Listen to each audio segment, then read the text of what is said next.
Fala, galera! Hoje vamos estudar um pouco aí sobre como era a sociedade francesa pré-revolução, ou seja, antes da Revolução Francesa, né?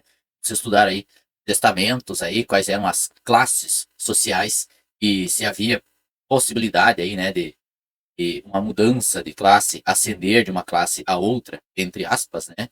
Então vamos estudar também um pouco aí sobre os efeitos das ideias iluministas aí, nesse regime aí, no antigo regime, né, no absolutismo.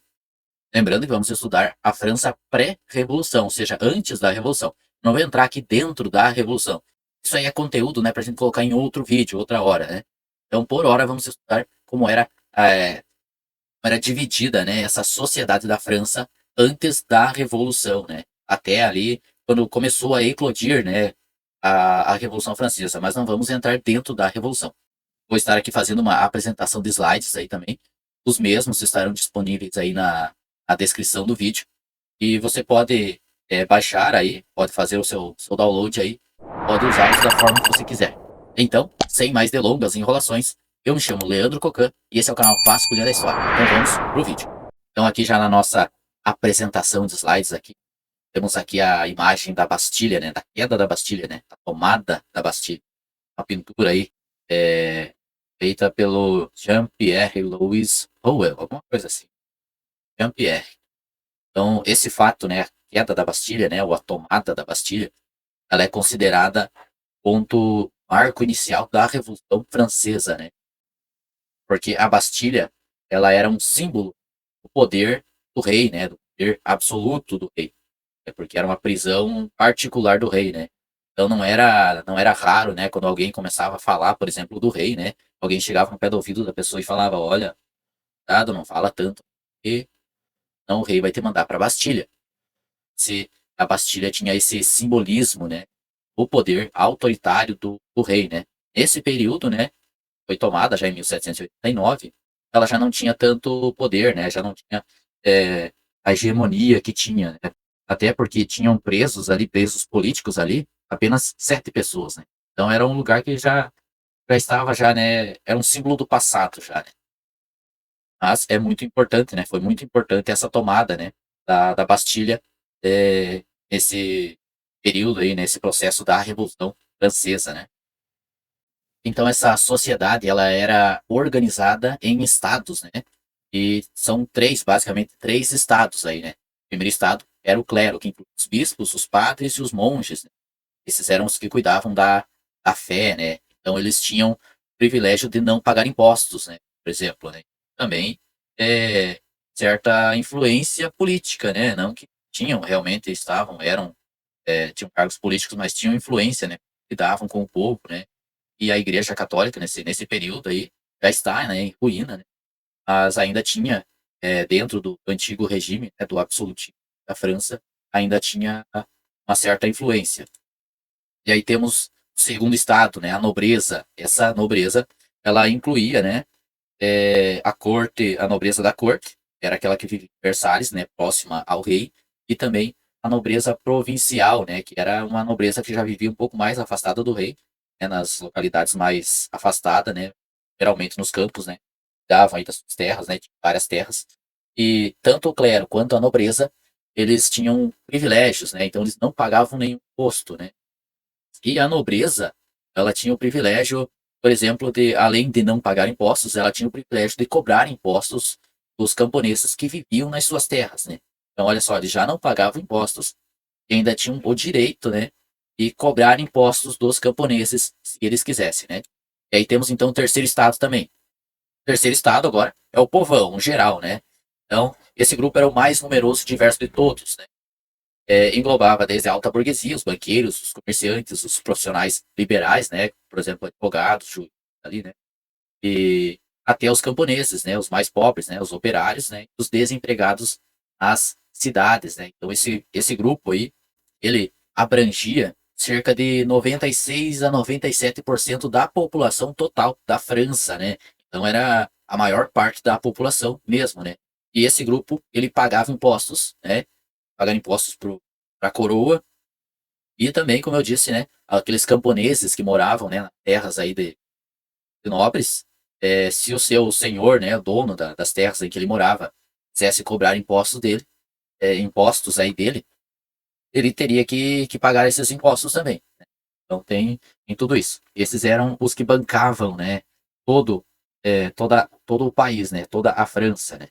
E essa sociedade ela era organizada é, pelo privilégio de nascimento, né? Ou seja, se você nasceu nobre, você vai morrer nobre. Se você nasceu um camponês, você vai é, morrer um camponês também.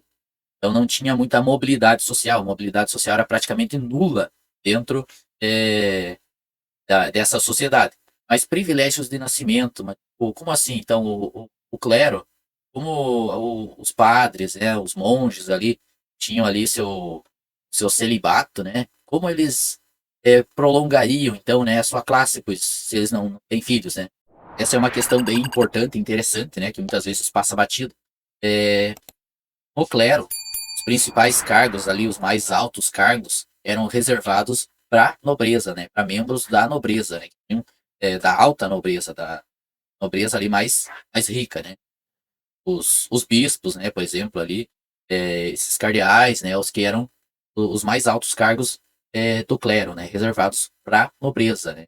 E os padres ali, né? Aqueles que cuidavam ali, os monges que cuidavam das catedrais, né? Estavam junto com o povo, geralmente também compartilhavam estilo de vida parecido, né? Com os camponeses, com os mais pobres. Esses cargos, né? Os mais baixos ali no clero, eram reservados ali para membros do terceiro estado, geralmente.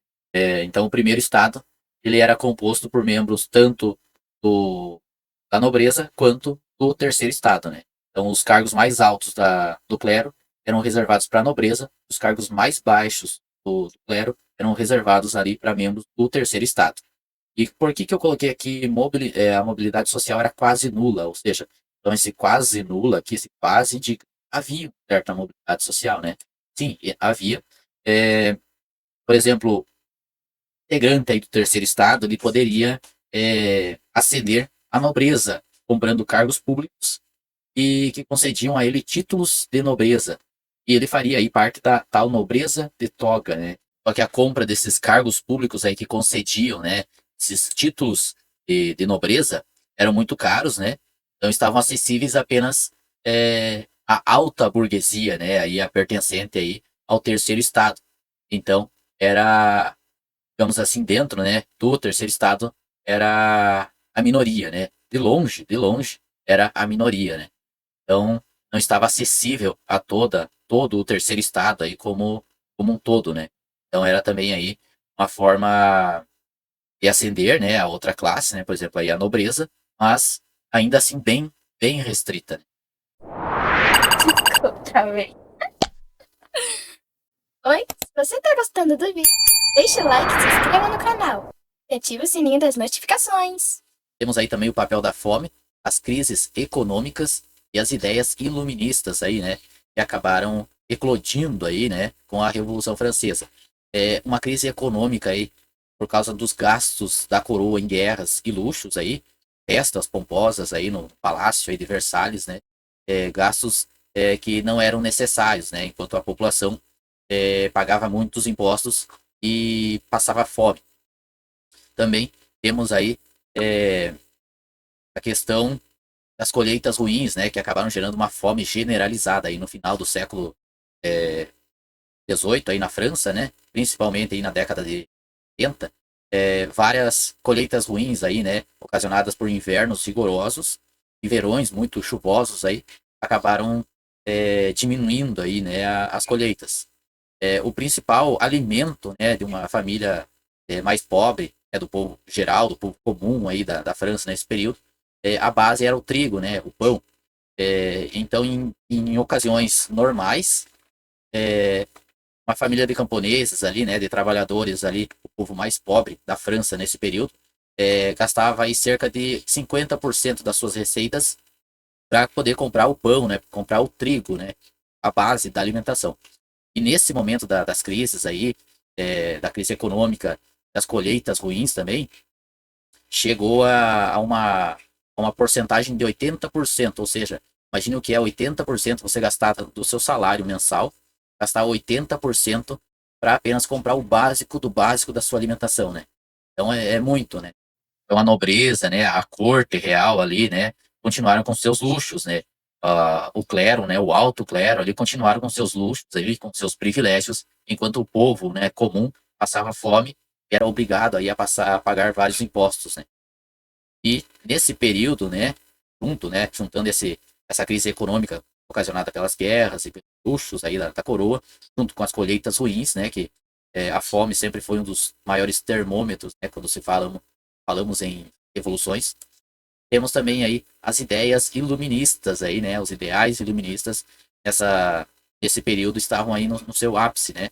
E os ideais iluministas, eles centravam-se na razão, nos direitos individuais e na crítica ao absolutismo, né? Tudo o contrário que era a sociedade francesa nesse período, né?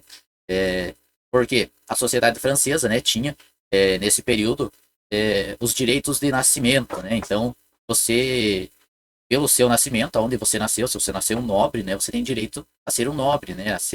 Ter um tem seus direitos apenas pelo nascimento. E os iluministas, eles tinham um pensamento diferente, né? Tinham uma crítica quanto a isso.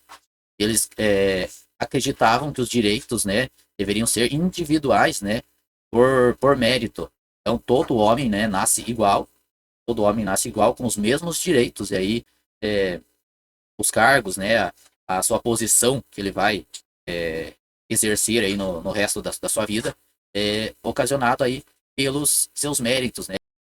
Então aí os ideais iluministas, né, criticavam diretamente aí esse regime, né, a base desse regime absolutista, né, onde o rei ele era rei porque Deus queria sim, né, um poder vindo de Deus, né, um poder direito divino, né. Então os iluministas eles tinham, né, a sua crença de que o poder deveria vir da razão e também do consentimento das pessoas. Então era totalmente contrário contra essa base principal aí do absolutismo, né, de que o poder vinha de Deus, né? Era dado de Deus ao rei, né? Então, os súditos não poderiam questioná-lo. Então, todo esse contexto, né? Os gastos aí da coroa aí com terras e luxos aí que gerou essa crise econômica, as colheitas ruins que geraram uma fome generalizada e as ideias iluministas, né? Que começavam aí a ganhar muito espaço, né? Nesse período aí, criticavam principalmente o direito divino dos reis, né? De governar. E o rei, o poder, né, conforme os iluministas, ele deveria vir, né, da razão e do consentimento, né, das razões das pessoas e também do mérito, né, do próprio mérito do próprio governante, né, não apenas de um direito de seria herdado, né, de geração em geração. Então, aí para concluir, né, a nossa aula de hoje, nosso videozinho curto aí, a gente aprendeu o que foi o antigo regime, né? Uma sociedade era dividida, né, de uma forma rígida em três grupos, né, chamados estados. Então esses estados, né, esses três estados eram divididos. Aí o primeiro estado era o clero, né, só da igreja, né, os bispos, os cardeais ali, né, os padres, os monges. E o segundo estado era a nobreza, que eram as classes, essas duas classes aí eram privilegiadas, né, o primeiro estado e o segundo estado, o clero e a nobreza, eram classes privilegiadas, né, isentas de impostos e com acesso ao poder, né, tinham ali acesso ao rei, né, direto ali, nobreza da corte, né, que estava junto ali com o rei em Versalhes. E, e o segundo estado aqui, né, a nobreza, tinha terras e tinha o direito de cobrar impostos dos camponeses também que viviam aí nas suas terras, né. E temos aí o terceiro estado, né, que era o povo, né, era a base dessa pirâmide, né, que sustentava o país com o seu trabalho e o pagamento dos impostos, né. E aí essa disparidade, né, de privilégios, né, o primeiro e o segundo estado não pagavam imposto nenhum, e o terceiro estado, ele, além de pagar seus impostos, ainda tinha que pagar impostos para a nobreza, né, somente os camponeses, né, que viviam nas terras ali dos nobres, tinham que pagar impostos para o rei, né, para o estado, e também pagar impostos aí para a nobreza. Então essa disparidade, né, gerou vários conflitos, né, e a gente viu, né, grandes diferenças, né, da vida desses estados, né, o primeiro estado e o segundo estado tinham muitas regalias, né, e o terceiro estado só tinha obrigações praticamente. Essa questão aí das crises econômicas, da falta de alimentos aí ocasionada pelas colheitas ruins, o terceiro estado foi o primeiro a sentir, né, na pele, foi os efeitos, né? E aí também vimos aí o papel do iluminismo, né? Que questionava aí o poder absoluto, né? E a ideia dos privilégios hereditários, né? E herdados aí por nascimento, né? Eles tinham essa crença de que os direitos, né? Os privilégios aí, todo homem nasce igual, com os mesmos direitos. E aí os cargos que eles vão exercer durante a sua vida devem ser baseados aí, né? No seu próprio mérito, aí, no seu próprio esforço, né? Então esse foi o vídeo de hoje, né? Você gostou, né? Esse resumo aí, como era a sociedade, né? Estratificada nessa sociedade francesa antes da Revolução. Se serviu para você, curta, comente aí, compartilha aí. E se inscreva no canal também, a força. E como eu falei, os slides vão ficar, né, na descrição do vídeo. Então você vai poder baixar também se você precisar usar. Desculpa, travei. Oi, se você tá gostando do vídeo, deixa o like, se inscreva no canal e ative o sininho das notificações.